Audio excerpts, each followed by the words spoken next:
I need a mental health day so bad right now. I can't even stand it. As you can see, I'm getting ready for work, and I'm going to be here for about 12 hours today.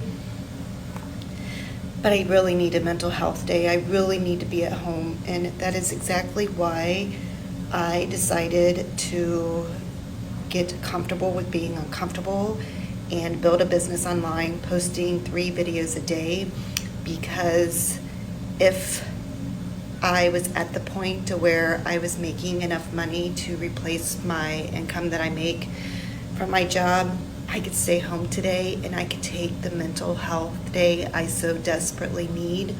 But unfortunately, I'm not there yet, and I have to be here at work, and it's very stressful. It causes a lot of anxiety.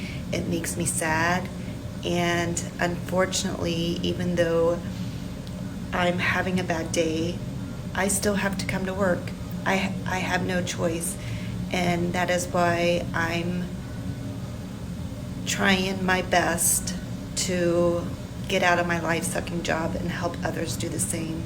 Because sometimes we just need to be at home and have a mental health day.